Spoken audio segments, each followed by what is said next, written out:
Olá, recebo hoje no canal da Universidade do Esporte um ícone nos anos 70 do futebol brasileiro, Cláudio Marques.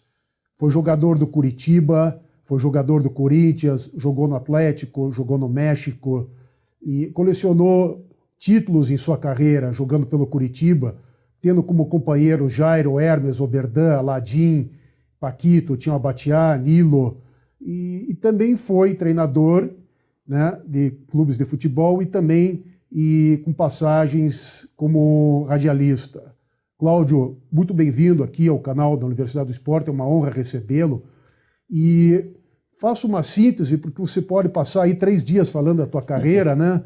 E todas as formas que você atuou dentro e fora do quadrado como jogador e como amante do futebol. Então é uma honra para nós recebermos aqui você. E fale um pouquinho da tua carreira como jogador, no Curitiba, que você passou um grande período, no Timão, que é uma referência nacional, no meu Atlético, eu não nego a ninguém que sou torcedor do Atlético, e como treinador e como radialista. Muito obrigado pela presença. Eu que agradeço a oportunidade, Sidney, pelo convite, né, de estar aqui e poder falar um pouquinho da minha história.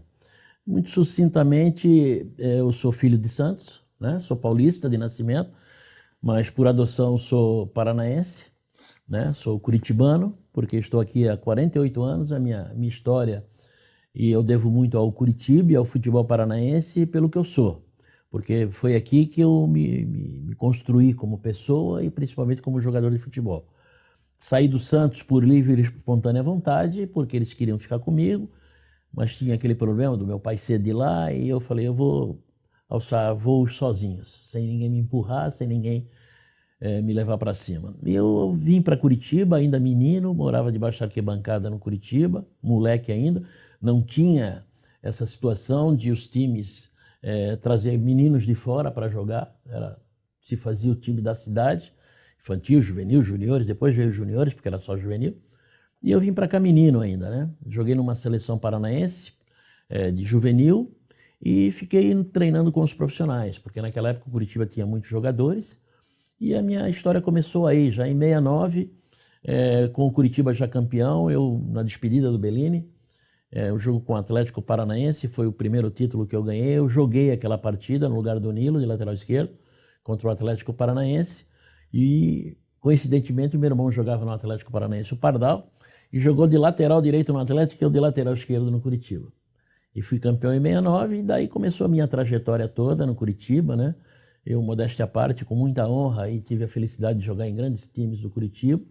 Por isso, sou reconhecido como um atleta com mais títulos estaduais na história do futebol paranaense, com 8 estaduais. E dentro desses estaduais, desses títulos, voltamos fita azul 7-2 da Europa, invicto, e o tricampeonato de 73, que foi inédito naquela oportunidade, e campeão do Torneio do Povo também naquele ano, que este ano, em março deste ano, completou 45 anos daquela conquista. Foi uma trajetória maravilhosa e dentro dessa história do Curitiba eu tive uma fase espetacular, né? Como eu estou falando do Curitiba e do início, eu tive entre os 40 da Copa do Mundo, mas era para estar entre os 23, né? Porque foi numa fase extraordinária que grandes times do futebol brasileiro, e era muito difícil você sair daqui para ir para o eixo Rio-São Paulo, que era um point. Depois veio Minas Gerais, depois veio o Rio Grande do Sul, e eu estava entre os 23, mas infelizmente em cima da hora eu perdi para o Alfredo Mostarda, que fazia dupla de zaga com o Luiz Pereira no Palmeiras. E essa foi a minha trajetória no Curitiba, de muitas conquistas, de muitos títulos, de um time fantástico, de um grupo fantástico também. Então até 79 foi o último ano que eu joguei no Curitiba, né? E dentre esses todos foi 69 campeão, depois perdemos em 70 para o Atlético, e aí pentacampeão de 7-1 a 7-5, aí fui vendido para o Corinthians, voltei em 78, 79 bi, por isso os 8 títulos, né? E aí fui para o Corinthians, fiquei 3 anos no Corinthians, campeão paulista de 77, depois de quase 23 anos, e voltei para o Curitiba, 78, 79, bicampeão, aí fui jogar no futebol mexicano, 2 temporadas, e depois fui para o Nordeste, e joguei 4 anos no Nordeste, 2 anos no Náutico, e joguei 84 campeão no Ceará e 85 capitão do Fortaleza, também campeão cearense. Fui bicampeão cearense nos 2 clubes de lá. Essa é a pequena história, assim, da história futebolística, como jogador. Aí depois disso veio a história como treinador, auxiliar técnico, 10 anos de imprensa, né? Na Clube Paranaense com o nosso querido Lombardi. Aí fiquei 10 anos também no Mesa Redonda, lá na CNT com Sicupira, Fernando Gomes, o Galvão Bueno, quando saiu da Globo, que teve aquele lapso de sua saída, ele veio para cá e nós fizemos uma Copa do Brasil pela CNT, para o Brasil inteiro. Foi muito bacana. E depois disso eu fui convidado para trabalhar lá no Curitiba, quando o Carpegiani veio para cá, em 94 para 95, onde eu tive a felicidade de estar naquele momento certo, no lugar certo, que eu já havia dado 3 anos de bolsas de estudo para o Alex, no Colégio Camões, com uniforme, apostila, tudo isso. E aí conseguimos levá-lo para o profissional, e já em 95 ele já despontou com 16 para 17 anos, e fazendo essa sua história maravilhosa. Inclusive, começa o livro dele contando essa minha história com ele, desde os estudos, depois lá no Curitiba também. Legal. Aí trabalhei como treinador em vários lugares, né? Fui campeão mato-grossense com o Sinop 2 vezes, fui auxiliar de tantos outros treinadores, fui coordenador da categoria de base do Curitiba. E aí, a partir de 2013, eu acabei parando, né? E parei até com o rádio esportivo também. Estou fazendo outras coisas. O rádio ficou muito curto aqui para o futebol paranaense, né? Somente 3 rádios fazendo futebol aqui, é muito pouco, né? Tem uma FM, 2 AMs, né? Fazendo futebol. Ficou muito enxuto o mercado. Quando você parte do princípio que o Brasil faz uma Copa do Mundo, a capital paranaense como uma das sedes, e nenhuma rádio compra os direitos para fazer a Copa do Mundo, alguma coisa está errada, né? Em contrapartida, a Londrina teve 2 rádios que comprou os direitos e fez a Copa do Mundo. Então isso dá uma amostra inequívoca a todos nós, que o rádio paranaense, futebolisticamente falando, está muito abaixo de todos os maiores centros do Brasil. Muito legal. Cláudio, você é considerado um dos melhores laterais e um dos melhores quartos zagueiros na sua geração de 1970, de 70 a 80. Eu comecei a acompanhar futebol nessa época, que é a época que eu nasci. Eu lembro de grandes times, o Internacional, bicampeão, tricampeão na década de 70, brasileiro, famoso rolo compressor. O Cruzeiro era um time que ia muito bem em termos de Taça Libertadores, com o Joãozinho, com o Palinha. Os times de São Paulo muito fortes, você que jogou no Corinthians, teve oportunidade de jogar contra o Leão, contra o Valdir Pérez, o Serginho, no São Paulo. Os times do Rio muito fortalecidos, o Flamengo em ascensão com o Zico, o Vasco com o Roberto, o Botafogo tradicionalmente com o Marinho, com o Cláudio Adão, Paulo César Caju, Osmar. Jairzinho. E a máquina, Jairzinho jogava ainda. E a máquina tricolor, que dispensa comentários, para mim, um time que não ganhou títulos nacionais na época, mas eram talvez... Times fantásticos. O que mudou em termos de qualidade do jogador daquela época para os dias de hoje? E em termos táticos, porque até onde eu sei, o 4-3-3 foi instituído pelo Zagallo em 1970, né? Jairzinho, Pelé e Tostão, Clodoaldo, Gerson e Rivelino. E antes era 4-2-2. E depois o Tele, em 82, começou com 4-4-2. 4-2-4, praticamente. Né? E tinha um 4-2-4, mas muita gente jogava com ponta direita, um ponta esquerda e um centroavante. Em 1972 para 73, o Tim fez isso, mas fez de uma maneira diferente. O Tim jogava com 4, com 2, mais 2 pelos lados, que faziam 4-4-2, porque ele jogava com a Batia e o Zé Roberto enfiado, né, como 2 atacantes por dentro. Jogava o Leocádio pelo lado direito e jogava o Aladim pelo lado esquerdo. A primeira era o Rinaldo, depois o Aladim. Então era o famigerado 4-4-2, mas com 2 armadores que sabiam fazer jogada de fundo e eram muito técnicos, que era o caso do Leocádio e do Aladim. Então, o que eu posso te dizer é o seguinte, eu até costumo brincar, né, em off, não assim de público, de que eu não tenho dinheiro para contar, por isso que eu tenho muita história para contar. Mas a minha história é de jogar contra os melhores jogadores do Brasil de todos os tempos, né? Pela qualidade, pela técnica. Enfrentei um Botafogo de Jairzinho, Fischer e Paulo César Caju. Enfrentei um São Paulo de Lorival, Gerson e Pedro Rocha, Terto, Babá e Paraná, e que veio aqui a Curitiba e tomou de 4. Só para encurtar a conversa, em 1971, quando o Atlético Mineiro foi campeão com o Telê, os 4 clubes que foram para a decisão, São Paulo, Atlético Mineiro, Palmeiras e Botafogo, todos eles vieram a Curitiba e perderam. Só que quando nós saímos para jogar em São Paulo, no Rio, em Belo Horizonte, em Porto Alegre, o famigerado apito era complicado. Então eu tenho a honra de dizer que não tenho dinheiro para contar, mas só ter tido o prazer, a honra de ter jogado no melhor futebol do mundo de todos os tempos, porque todo mundo nos imitou. E de um tempo para cá, pela falta de qualidade, por falta de técnica, nós estamos tentando buscar, desde a era Coutinho, Cláudio Coutinho, que com o overlap nós temos que correr, nós esquecemos de, a primeira coisa, fazer com os atletas que estão iniciando é dar bola, é dar técnica, é dar improvisação, é dar o futebol moleque que sempre nós tivemos.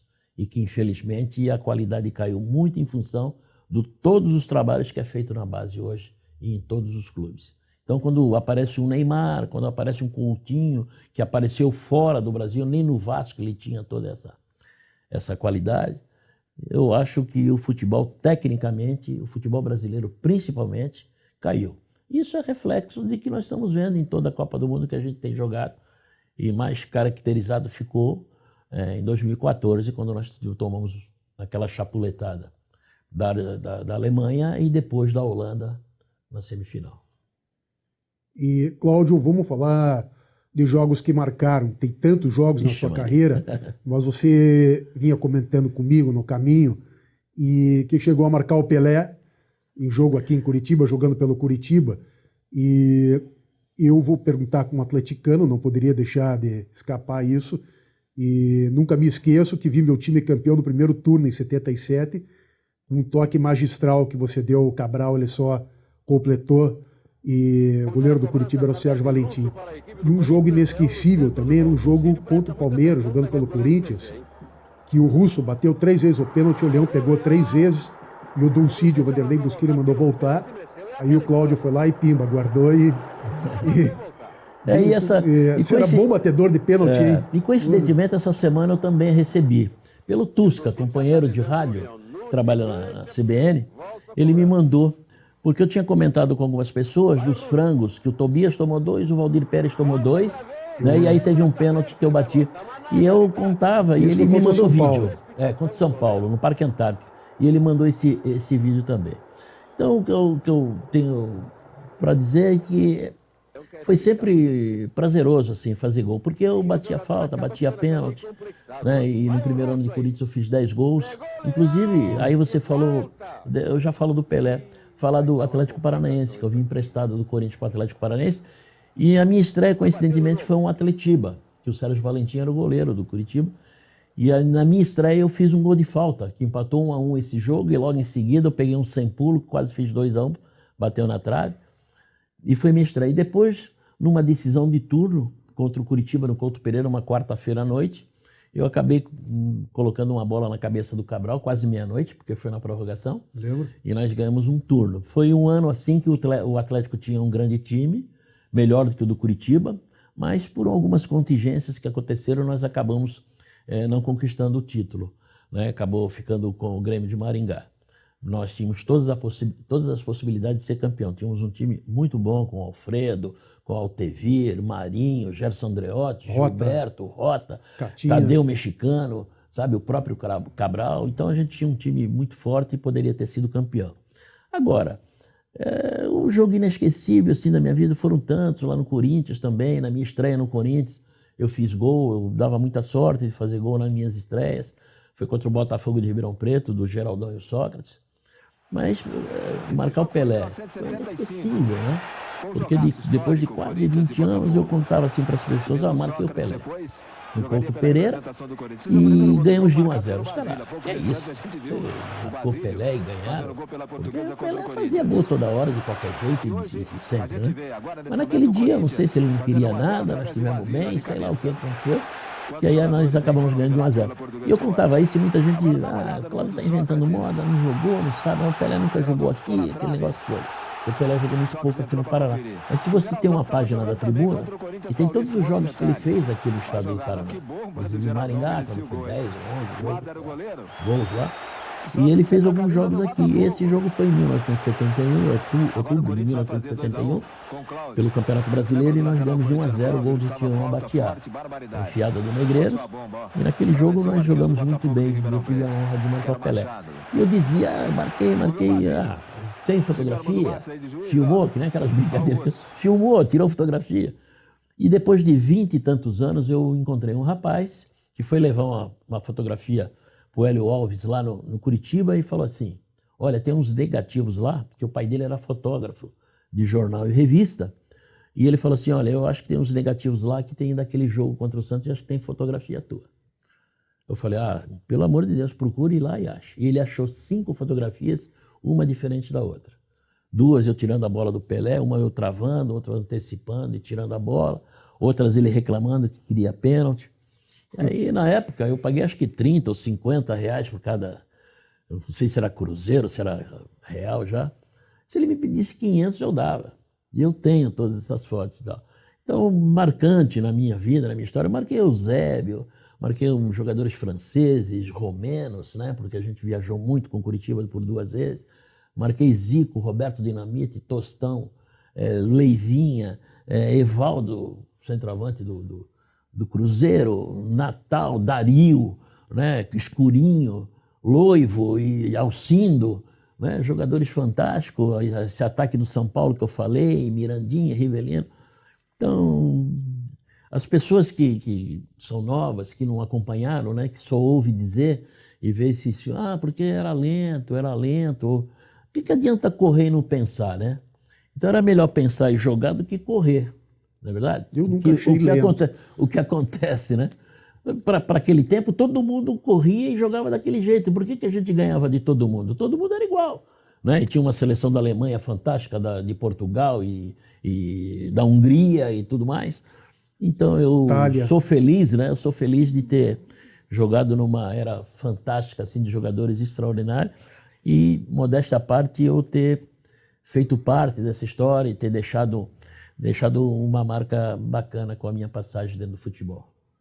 Muito obrigado, Cláudio. Para encerrar o nosso bate-papo hoje, eu não poderia deixar de citar o seu Ernesto Marques, que foi o pai do Cláudio, foi técnico do Aspirantes do Santos, influenciou o Cláudio e o Pardal na carreira de jogador de futebol. Só para ser sucinto, assim, sabe, Sidney? Rapidamente falar do Velho Ernesto.